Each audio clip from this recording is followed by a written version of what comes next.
नमस्कार मित्रों, जय माता दी। स्वागत है आप सभी का हमारे यूट्यूब चैनल में। तो दोस्तों, कैसे हो आप सभी? आशा करती हूँ कि आप सभी बहुत अच्छे होंगे। प्रार्थना करूँगी ईश्वर से कि आपको हमेशा खुश रखें। आज की वीडियो में बात करेंगे 14 जून से लेकर के 20 जून 2023 आखिर क्या होने वाला है। आपके दुश्मनों का श्राद्ध किस तरह से होने वाला है, आंखों से एक एक आंसू किस तरह से दूर होने वाले हैं। तो केवल नसीब वाला ही होगा जो इस वीडियो को देखेगा। तो वीडियो बहुत ही महत्वपूर्ण है, महत्वपूर्ण ग्रह गोचर के आधार पर ही बनाई गई है। तो अनुरोध कर रहे हैं आपसे इसे शुरू से लेकर अंत तक जरूर देखें। पसंद आए तो प्लीज़ लाइक करें, कमेंट सेक्शन में जय माता दी के जयकारे लगाएं, चैनल को सब्सक्राइब करें, बेल आइकन को प्रेस करें, वीडियो को शेयर करना ना भूलें। तो शुरुआत करते हैं बिना किसी देरी के हर हर महादेव का नाम लेकर। साथ ही कुछ अनमोल विचार जो आपके जीवन में सकारात्मक बदलाव लाएंगे वो हम आपको इस वीडियो में बताएंगे। ये अनमोल विचार आपकी ज़िंदगी में बहुत बड़ा परिवर्तन लाएंगे।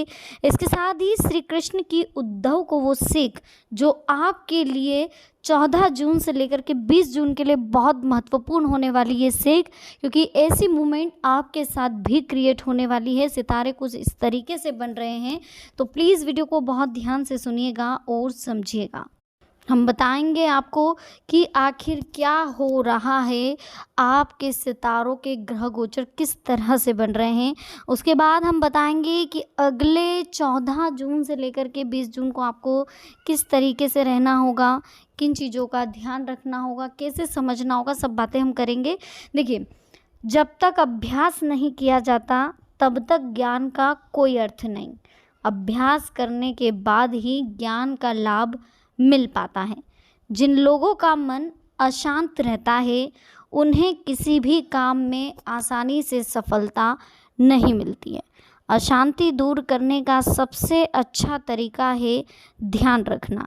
ध्यान करते रहेंगे तो नकारात्मकता दूर होती है और मन शांत हो जाता है। शांत मन के साथ किए गए काम में सफलता मिलती है। जब हम शांत मन से काम करते हैं तो हमारे दिमाग में बहुत सारी अच्छी अच्छी बातें आती है और हमारे ही हाथों से कुछ ऐसे कार्य हो जाते हैं जिनकी हमें कभी उम्मीद भी नहीं थी। तो हमेशा मन को शांत रखें, क्योंकि अशांत मन आपको कभी भी सफलता नहीं दिला सकता। इसलिए अशांति से दूर रहें।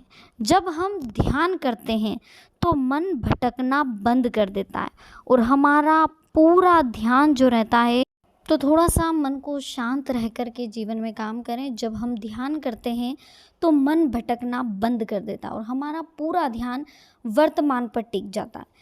ध्यान करते रहेंगे तो भविष्य की चिंता हमें कभी नहीं सताएगी।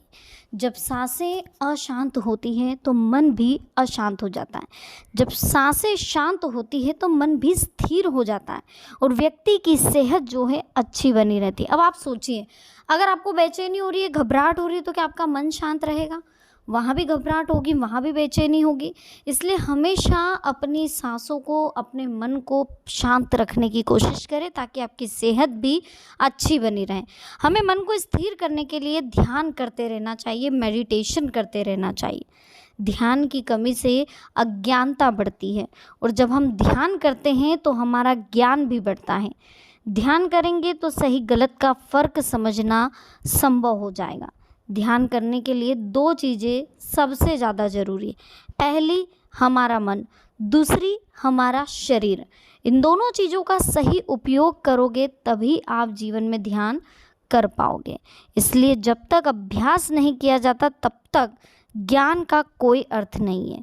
भले आपको कितना ही नॉलेज हो, मैथ्स सब्जेक्ट आप सभी ने अपनी लाइफ में देखा ही होगा, सभी ने समझा ही होगा, सभी ने उसको प्रैक्टिकली करा भी होगा। जब तक आप मैथ्स के सवाल सोल्व नहीं कर लेते, क्या तब तक वो आपको आएंगे? सिर्फ देखने से, समझने से आएंगे? नहीं ना। जब तक हम उसे सॉल्व नहीं करेंगे, उस प्रॉब्लम का सॉल्यूशन नहीं निकलेगा, मैथ्स के सवालों को जब हम करके नहीं देखेंगे, जब तक हमें पता नहीं चलेगा। इसलिए जीवन में हर ठोकर लगना ज़रूरी है, अभ्यास बहुत ज़रूरी है। इसलिए हर चीज़ की प्रैक्टिस करते रहो, नया सीखते रहो, नया ज्ञान मिलता रहेगा वैसे वैसे जीवन में आप आगे बढ़ते रहेंगे। चलिए अब हम बात कर लेते हैं उस सीख की जो 14 जून से लेकर के 20 जून के बीच आपके काम आने वाली। बहुत ध्यान से सुनिएगा। महाभारत में श्री कृष्ण की मदद से पांडवों ने कौरवों को पराजित किया था। इसके बाद युधिष्ठिर राजा बन गए। महाभारत युद्ध के बाद जब श्री कृष्ण द्वारका पहुँचे तो कहीं ना कहीं तो श्री कृष्ण की जो उद्धव को सीख है, देखिए इसके बाद युधिष्ठिर राजा बने थे। महाभारत युद्ध के बाद जब श्री कृष्ण द्वारका पहुँचे तो कुछ समय बाद यदुवंशी आपस में लड़कर मारे गए। जब श्री कृष्ण का अपने धाम लौटने का समय आया तो उन्होंने अपना अंतिम ज्ञान उद्धव को दिया था। उद्धव श्री कृष्ण के काका के बेटे थे और बहुत विद्वान थे। उद्धव ने श्री कृष्ण से कई प्रश्न पूछे और भगवान ने सभी प्रश्नों के उत्तर दिए। जब उद्धव श्री कृष्ण की बातों से संतुष्ट हो गए तो श्री कृष्ण ने कहा कि उद्धव अब मैं अपने धाम जाऊंगा, यानी मैं इस संसार को छोड़कर जाने वाला, अब तुम्हें भी मुझसे विदा होना होगा। ये बात सुनकर उद्धव दुखी हुए और उन्होंने श्री कृष्ण का हाथ पकड़ लिया और कहा कि आप इस तरह से मुझे छोड़कर नहीं जा सकते, मैं भी चलूँगा। श्री कृष्ण ने उद्धव को समझाया कि इस दुनिया में सभी अकेले जाते और अकेले ही आते हैं। इतना कहने के बाद श्री कृष्ण ने अपने चरण पादुका उद्धव को भेंट कर दी और कहा इस भेंट को याद रखना, अब तुम बद्रिकाश्रम चले जाओ, बद्रीनाथ के पर्वतों पर मैंने तुम्हें जो बातें बताई उन बातों का चिंतन करो। ये पादुकाएं तुम्हें मेरी अच्छी बातें याद दिलाएगी। जो ज्ञान मैंने तुम्हें दिया उसका लोगों के हित में सही उपयोग करना। श्री कृष्ण की ये बातें सुनकर उद्धव वहाँ से चले गए।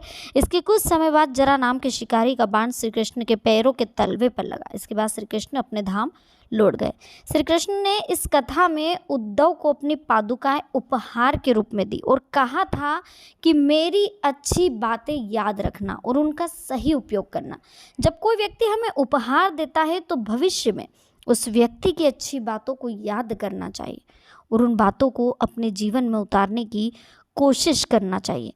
उपहार हमें उस व्यक्ति की और उसकी बातों की याद दिलाते और कभी भी उपहार करने वालों का तिरस्कार नहीं करना चाहिए।